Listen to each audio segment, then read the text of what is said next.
Fun dad fact number 10. In regards to dad jokes, sometimes you should let a lot of time go by and then eventually revisit and re-explain the joke so that everybody can get the good laugh that they deserve. I'm Matt Howes, and this is Shits and Giggles, a podcast for dads.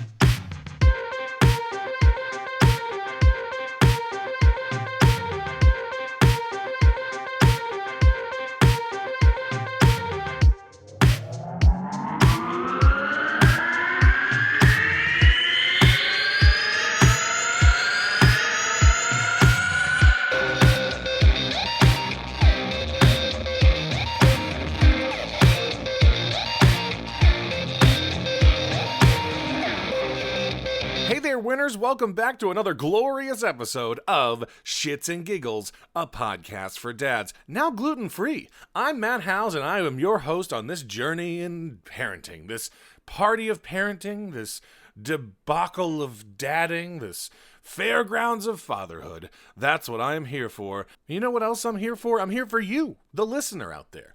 It's crazy, guys. We have gotten a massive, I know I said this last week, but we have gotten a crazy amount of downloads we have gotten some really good numbers, to say the least. As of right now, we are now healthily over 2,000 followers on the Facebook page, and a lot of them are starting to listen to the show, and it is really, really going. I'm getting a lot of people reaching out to me, and man, I just can't, fuck me for thanking you guys so often, but thank you guys for listening, because this is making me feel a little bit more validated. And I'm here for you. I'm here to talk. I'm here to chit-chat. I'm here for your jokes and your stories. So keep sending them. Just keep telling them. And tell your friends. Write a review. Do me a solid. But you guys have been more than gracious listeners, and I appreciate it. I will continue to say so. Every day, every week, we've just gotten more and more and more, and it's piling on. It's making me feel good, feel vitalized, feeling like I'm on the top of the world. I'm feeling like it's time to go to everyone's favorite segment, just a little bit of Dad Vice. Today's Dad Vice, every father out there of a daughter can probably relate to.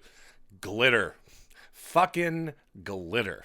My dad vice for you today is when your wife, girlfriend, or daughter goes to pick out that shirt that's sparkly and shiny, and it's so pretty, and they don't want you to dull their sparkle. Dull their sparkle. Okay, my daughter had on a sparkly shirt, and it looks fine. It's like, oh no, that's not glitter. It's just a sparkly shirt. Nope, it's glitter. It gets everywhere. My hands look like my tattoos looked fabulous, by the way. It was golden glitter peppered onto them. But we had to take my daughter to the doctor one time, and she had a sparkly shirt on, and when we had to undress her with to weigh her and everything, there was glitter on her. She looked like a stripper. Okay, no glitter. Dad vice out.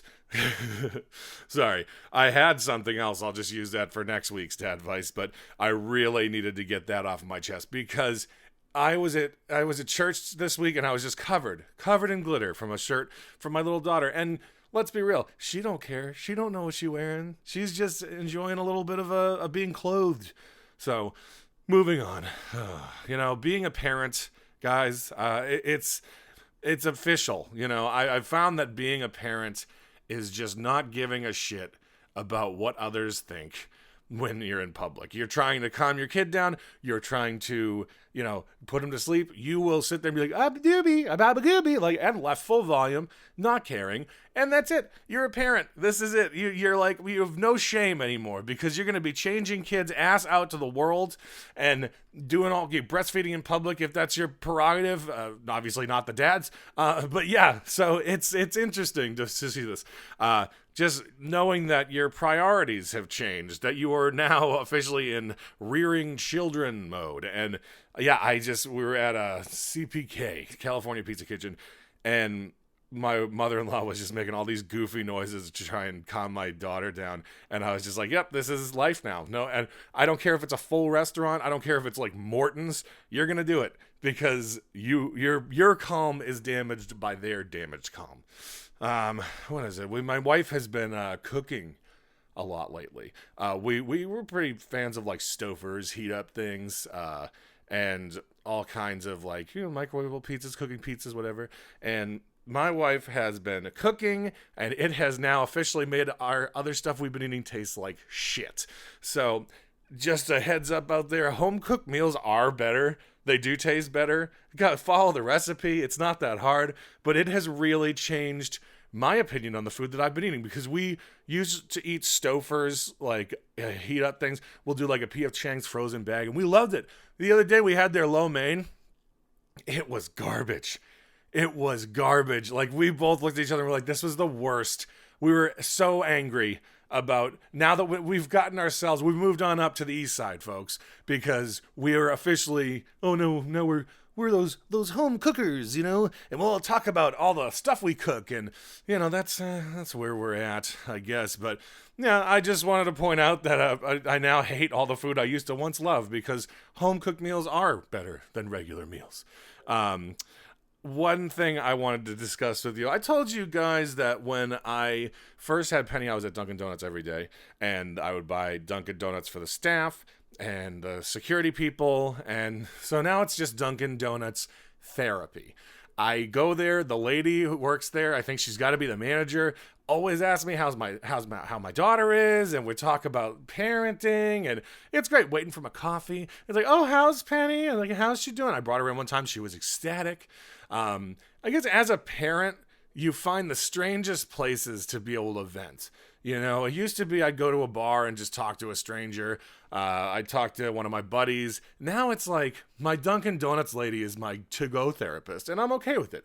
She does a good job. I think we have some great conversations. She's had kids, so she's given me a few tips here and there, and she's up to date, really. Like, I go there almost every day, so she knows what's going on with Penny.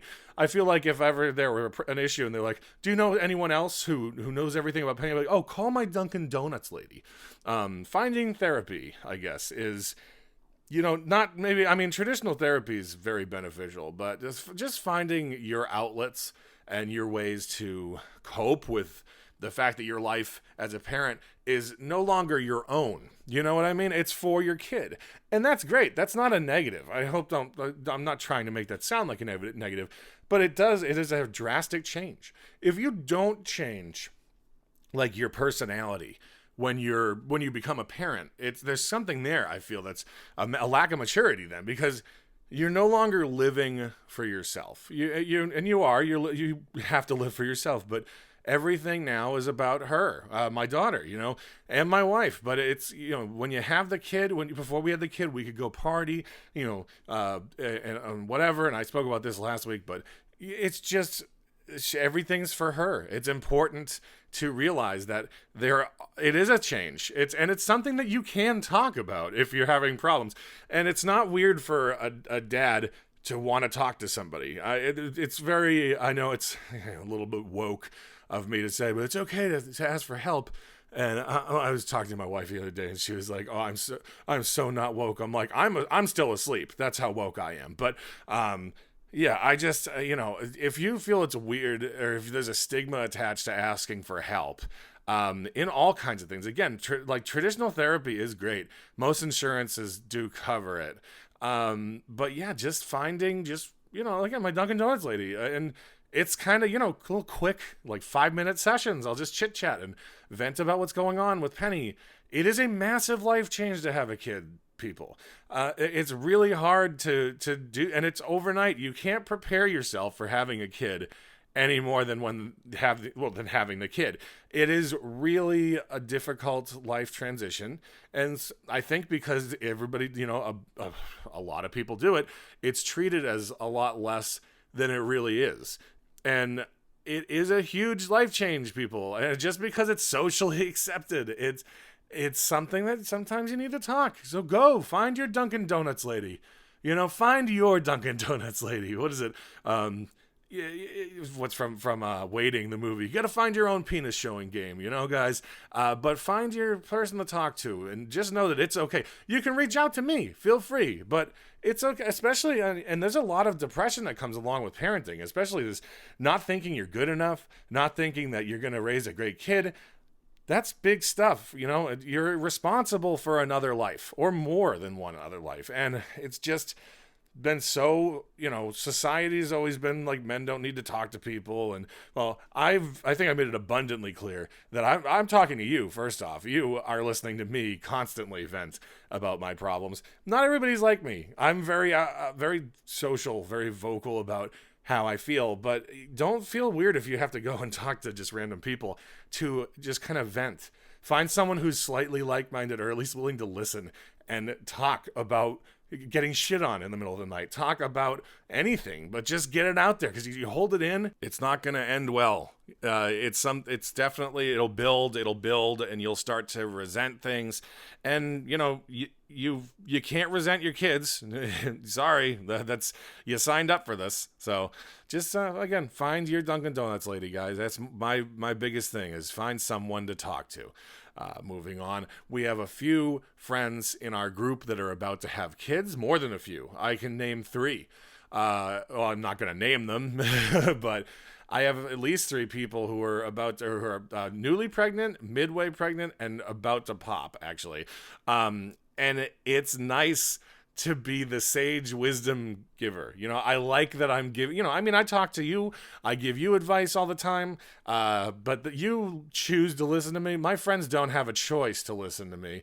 And it's nice I know what they're going through. Oh, and when they say stuff like, oh yeah, I remember when Sarah was pregnant, how we were going through this stuff. I remember the changes of having to not, be a lot more healthy for her, and how that affects you, the father, as well. Just because you're not carrying the kid, you still have to be supportive. You can't just, imagine if you were told you couldn't eat like fast food, and then your wife's like, oh, I can, and she just mouths down fast food. You have to be supportive. And, I have talked to my fathers-to-be around us, and it's for sure something that it's great to have this perspective, because I'm past the pregnancy point. I'm into I'm past the early stages.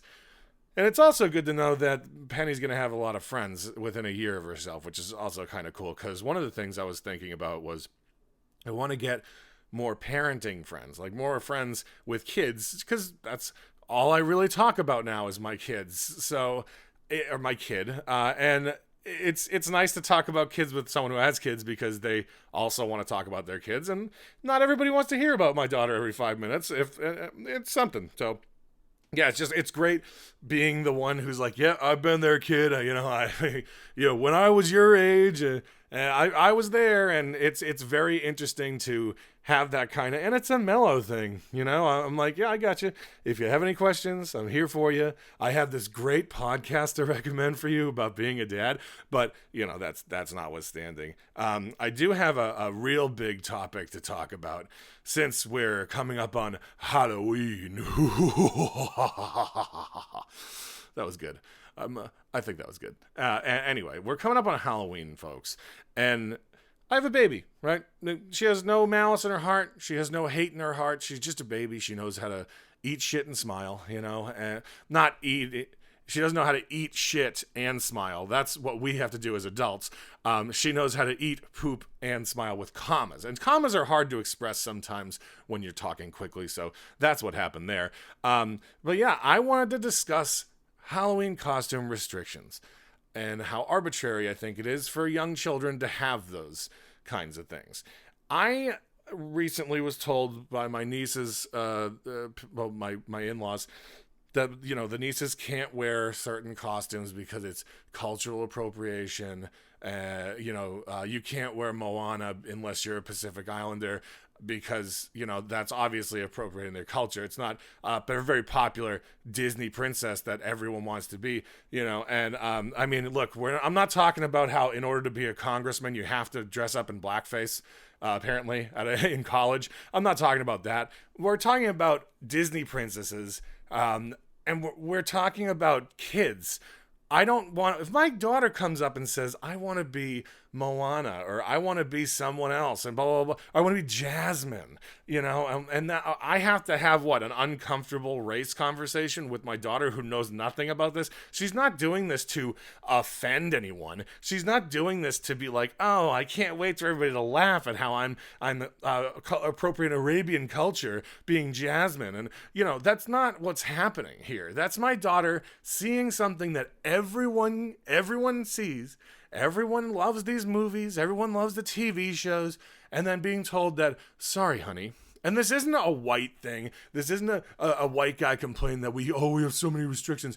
This is a dad complaining that the world of political correctness that we currently live in is fine. Do what you need to do. Complain, bitch, moan, whatever. But your kids aren't being politically incorrect. It's not insensitive to want to be a Disney fucking princess. Like, and it burns me up because now what do you say to your kid?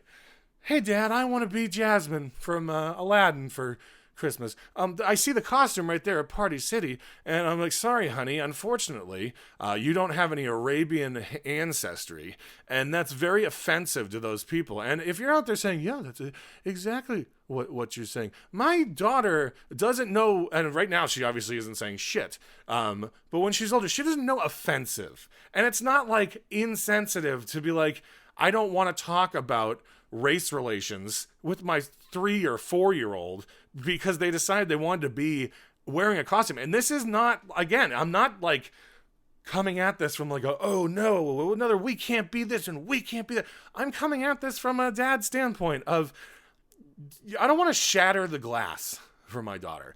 As long as she can live in the innocence of childhood before she is thrust into the shit world that we all live in, that everyone is pissed off at everyone, everyone's offended by everyone else, the politics are just tearing everyone apart. Right now, and when she's younger, like my niece's age, she doesn't have to know those things. She is in a perfect bubble of just, and of course, you get things at school, you get things everywhere for kids, but as long as I can keep that bubble around my daughter, as long as I can keep the glass from shattering and her to see how dark this world can be sometimes because people have just taken some things to the massive extreme on all sides. But I don't want to have that kind of, sorry, honey, well, how do I say this?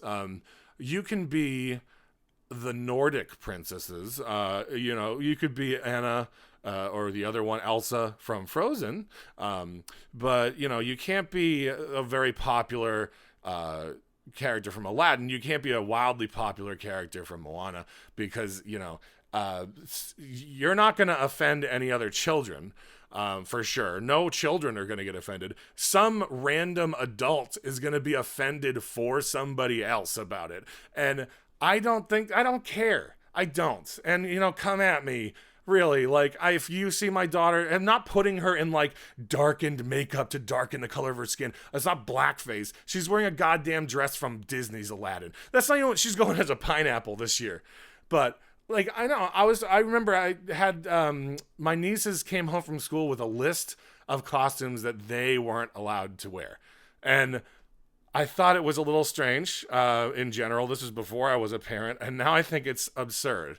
I think Halloween is a good fun time for kids to dress up and be whoever the fuck they want to be. And you raise your kids saying you can be whoever you want to be, and now it's you can be whoever you want to be with the exception of the following rules. And make up your mind, society. The society we're in today is.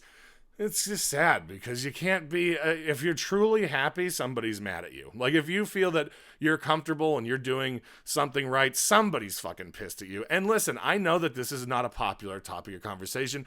And I want you to know that I do care about your opinions, but you're unlikely to change mine. I am open to debate, unlike a lot of people who would just say, fuck you, blah, blah, blah, blah. But I am not a fan of this policy of teaching our kids this kind of offensiveness, teaching our kids that it's, what's wrong with the world. It's fine to tell people how the world is, The world's not a great place. Everyone knows it. We do the best we can to make it happy. We do the best we can that our families are happy. But it's not it's not the world when we were kids we saw it as. Through those children's eyes where everything is an opportunity and everything's colorful. It's like you're walking through a cartoon. If I remember my childhood and how I thought back then, everything was so bright and everything was so happy. And I didn't want someone to come in and ruin that for me. To tell me, it's like telling your kids that there's no Santa Claus for fun. Like, oh, hey kids, got some more fun for you. And you know, it's just let them live in their world and don't stunt their creativity because of societal problems. This isn't it's not, I don't find it, I'm not allowed to find it offensive, I guess, but I don't find it offensive if anyone wears anyone's costumes. You know, I mean, fuck, go as whatever the hell you want. You know, my wife and I had a joke because she is in one of her mom groups. And I said to her, you know, obviously we're going as a pineapple, so that doesn't fucking ruin anyone's day. And my wife puts in her group, my daughter's going as a pineapple. I hope that doesn't affect or offend the pineapple community. But that's where we're at now, guys. Like, there are kids. My daughter doesn't even talk. So, like, if I dressed her up as Jasmine or Moana, like, that's for us, I guess. But if it's cute, you know, and she wanted to be it, again, I'm talking, I guess, more of when she's a little older and she could say, I want to be that. I'm going to let her be that. And sorry if that offends you, I guess. And I know that that's exactly the kind of apology. I'm sorry that offended you. That's not saying I'm sorry. And it's not. I'm not sorry. I'm not apologizing for my daughter choosing that she wants to be someone and me saying, okay, go for it. We'll do it. Because the costumes are there. You know, they're for everyone. Age is blanking up. It doesn't say only if you're here, only if you're there. And this is, again, I hope you know, I'm not toting any kind of like race line here. I'm saying it across the board. It's Halloween costumes. It's kids. Let them enjoy their innocence for a while. Let them be who they want to be until they make their own decisions about what's appropriate and what's not. Like, we're handing the world off to them anyways. Let them decide what they want to do. I mean, we're not talking about 5-year-olds anymore, but it burns me up. I don't understand. I don't think I ever will. I guess that's just who I am. But yeah, if you find this triggering, you find this incredibly offensive, you can talk to me. I'll debate you on my reasonings. I think I just laid it out pretty simple. Like, I'm not one to just say, screw you. I'm right. You're wrong. Okay. I'm willing to talk, but if you're just going to shout at me to see who's the loudest person in the room, I'll listen. I'll blast it all over social media if you want to be that way. But I like my opinion on this. I think a lot of you agree with me. I know a lot of people agree with me. Let children stay children. We don't need to start. And this even segues into another topic. Like, we don't need to grow our kids up so quickly, you know. And I know I'm coming at this almost 4 months of parenthood. But I have young nieces. I had a brother and I still have a brother and sister who are almost 20 now. God damn. But, you know, we don't need to shatter the bubble, you know? Like, it really is important that kids are allowed to stay kids as long as possible. And I'm not talking about 30, 40-year-olds who are, like, still living with their parents, don't have a job, and play video games, like, all day. I'm talking about when kids have that spark of ingenuity, like that imagination, you know, and it goes away, you know. I mean, some people can bring it with them, but if you think about it, the way we used to pretend, I used to play in a tire, you know, I used to play in a tire. I was a Ninja Turtle, would come out of the sewer from the tire. And now I see a tire and it's a tire, you know, and I'm like, oh, I remember when I could have done something with that. And that's an important part of life. And I feel like with all these new things that are pissing people off and offending people, and then you have to tell your kids who don't have any malice in their hearts whatsoever that you're making people mad by being what you want to be, it kind of pops that bubble. Like, I remember being told that I wasn't, like, just being, like, one time some guy yelled, I was a chubby kid, some guy yelled, getting hungry at me when I was on the beach, and I was like, first off, fuck that guy. That was an adult. I was a kid. I remember I put my shirt on in the water and I just went home. Like, it ruined my day. And for weeks, it still felt with me. I still remember it to this day. Like, just little things like that. Like, I was perfectly happy, and someone decided to just ruin my day. And I feel that's kind of what it's like. Hey, honey, sorry you can't. And, you know, it's kids. They're not going to get why. They're just going to hear the no and be upset about it. So, yeah, just let kids be kids. It's really important that you let kids be kids. And say what you will about that. I mean, everybody has to grow up at some point. But, you know, let them stay in Neverland for a couple extra years before they come to fuck off land that we all live in right now. Like, no one can afford to buy houses, and there's not enough jobs and not enough money out there. They don't need that. We buy them, especially at my daughter's age, buy them, you could get them absolutely next to nothing, and they love it because they're just happy to be alive. And young kids, they like little things. It's surprising. You just give them something cool, and they just enjoy it. Now it's like you get a gift, and then people have to give you a gift receipt. If you don't like a gift someone gives you, you smile, you say thank you, you put it in the closet, you never talk about it again. You don't return it. Someone went out of their way to give you something. And what? So, okay, I guess we'll just give cash to everybody. And that's not, I think thoughtfulness is also getting thrown out of the way. Like, sorry, when I was a kid, you got to pick something you might have wanted for Christmas. You circled the items in the Toys R Us magazine. Back when Toys R Us was the thing. I think they're coming back. But you pick, maybe so you say, oh, I really want this for my birthday. But you got the gifts that you got.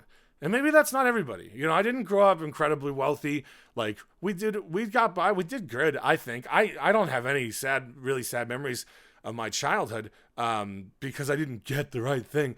Like, I don't know who owned a Crossfire, by the way, but I still remember that commercial, and it was the coolest thing. That commercial ran for years, and I've never met a single human being who owned a Crossfire. So I don't know how that works. But yeah, it's you don't, again, I know I've kind of spread the board on topics here, but the gift receipts and all that kind of stuff, it's just, it takes away someone. Like, I'm so happy I buy gifts for people and I know that they would return it, and especially when you do it for a kid. My mom always told me that's what you do. You take the gift, you smile, you say thank you, you act excited about it even if you're not, and you put it away and you write a thank you card, and that's the end of it. Like, you don't get to pick your gifts, or you should have gotten a gift card, I guess, but something to be said about grabbing a gift. Yeah, but that's it. I wanted to, before we get to good news, dad news, I want to give a shout out to Mason T. He reached out to me about some hard stuff, and I just want to let you know, Mason, that my wife and I are here. We really just want you to know that we're around. So if you need anything, pal, just reach out and stay strong, brother. And with that, we will move on to a wonderful, wonderful segment that I like to call Good News, Dad News.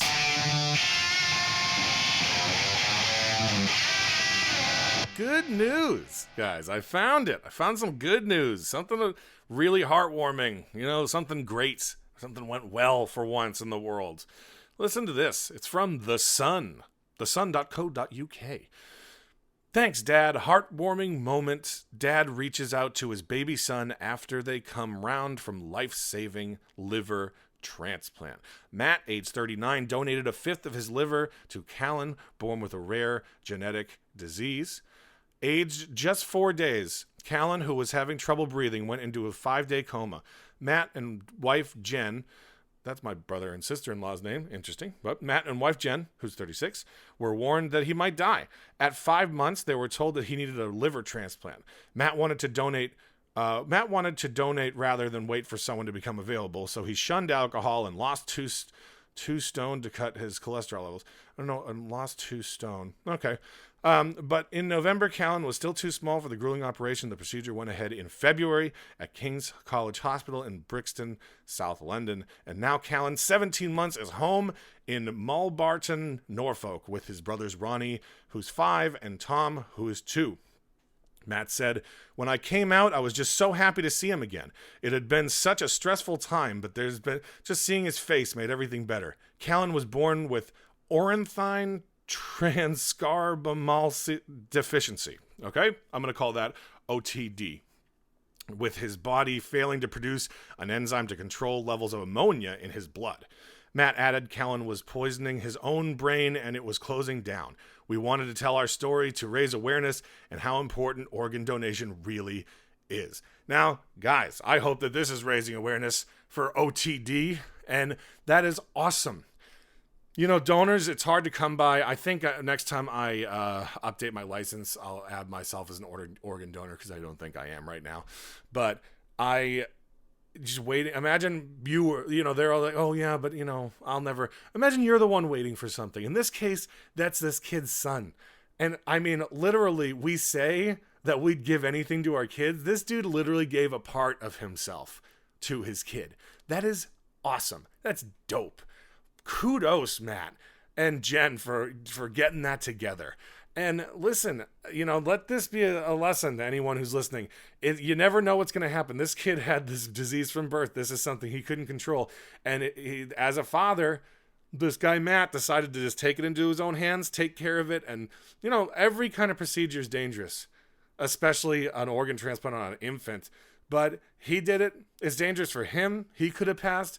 The kid couldn't have made it, but he did it. He made it happen. That's a good dad, and that is good news, dad news. Thank you. Moving on to everyone's best favorite final segment of the day.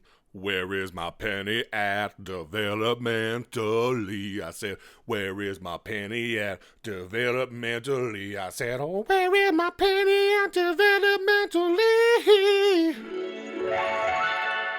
Not a whole lot of physical changes in my lovely, lovely, beautiful daughter, my perfect little angel, my little daughter. So she is definitely growing. She's going through a growth spurt right now. She's in like 6-month clothes. That's how big she is. She's a tall girl. She's not fat. She's good. She's tall. She's happy. We just switched her on our stroller from the bassinet attachment to the proper stroller attachment, and let's just say it's not going over amazingly. We walked around the mall for a few hours. We had some errands to run. It was a little bit much when she started to get fussy. It's hard to feed on the go, especially when you're in line at the Old Navy or whatever. But yeah, she's getting used to it. And I mean, she's gotta, the bassinet was getting too small for her anyway. So we had to switch into this thing. But it was a pretty smooth, well, actually, we couldn't figure out how to open the bassinet. The stroller attachment. And then it took a while for that. Then we got her in, then we couldn't figure out how to adjust the straps. Took a while for that. Then it wouldn't shade her from the sun, and took a while. But by the end of the day, I know now how to do everything on this stroller. So you need help with your Nuna. All right, I can help you out. I also saw another dad with a Nuna, and as I said a long time ago in one of my earlier episodes, I do chat with people about their strollers. I'm like, hey bro, nice Nuna. Yeah, I got the same one. Yeah. That's me. I'm going to talk to you about it. And I judge people on their strollers. Saw a group of women with, 5 different women, all with strollers. And I was like, don't see a Nuna in there. I'm also biased. Clearly, I like my Nuna. Feel free, Nuna, to reach out. We'll sell for you. But yeah, it definitely was interesting, to switch her to it, because it's a different kind of feel for her. She's sitting up now. She's not lying down. It's smaller though. It's a little bit easier to maneuver without that thing, and so it had to happen. So really nothing much going on there. Lastly, she has sometimes when she's sleeping, and y'all can relate to this, I'm sure. She'll open up like one of her eyes a little bit, and it'll be like rolled into the back of her head, and it's super fucking creepy. Like she's like possessed for a minute. It's very interesting. It's happened a lot more lately. And my doctor says there's nothing to be worried about, but I'll tell you what my priest says later on. But yeah, that's Penny's development. We're going to wrap it up here. Great day today. Happy Halloween, everyone. This will be dropped obviously on Tuesday. So I don't know why I tell you it's going to be dropped, because you already have it, but it's a hard habit to break. But yeah, well, everybody have a happy, safe and fun, politically correct Halloween. No, have fun. Do what you want to do. Be happy. Make your kids happy. Just remember, they never put razor blades in apples. That was a lie. But do make sure that you do get the dad tax. We all know what the dad tax is. My current tax bracket for children's Halloween candy goes as follows. Feel free to use this as a template for you. 50% of your favorite candy overall. So like if you like one particular one of those, so you like Snickers, you get half of the Snickers. That's just the way it is. And then a 10% general tax. So you can up to 10% of the rest of their candy. And so that's the dad tax for Halloween this year.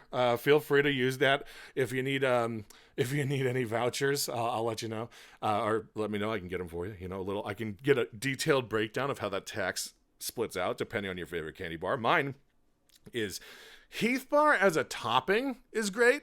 Harder as a candy. I do believe my favorite is the Kit Kat. So, feel free to send me a pack of Kit Kats. Shits and gigs. That's what we do. Next week, if everything goes according to plan, I am going to have a guest on the show. He is writing a book, and it's going to be the new segment is going to be called Having a Dad Talk. I know, I think I like coming up with the segments more than the segments themselves half the time, just to be clear. But Dad Talk. And I went through a few different variations. It was going to be a dadversation, but that didn't work. By the way, when we get advertisers, it will be a dadvertisement. I know, that's clever. And then it was going to be a father-sation, and that didn't work either. And then I said, you know what? It's a dad talk. It's a talk. It's like, that's a thing. Oh, did you get the dad talk? Yeah, you did. The gentleman who will be appearing on the show will be Nate Timmons. He is writing a book called The Dad Book. He is traveling to all 50 states, speaking to one father in every state, and he is going to be on to talk about his new book, and we'll see about what's doing. You know, I'm excited to hear about it. It's cool. He's traveling around, and of course he'll go into his whole story, but he is traveling around in a van called, get this, Van White. I know, it's great, it's perfect, and it's perfect for a dad, you know what I mean? So I'm gonna wrap it up here. That's it. That's all I got for you this week. I really appreciate you guys. You're a great listener. I'm glad that we are really helping some people out. I've gotten a lot of positive feedback, and it touches me, you know, because I never thought that this was going to be something that actually took off, and it is, and I'm proud of it. And I am here for you guys. You can hit me up on the messenger. I'm I get back pretty quickly. And yeah, if you ever need to just chit chat, I'm around.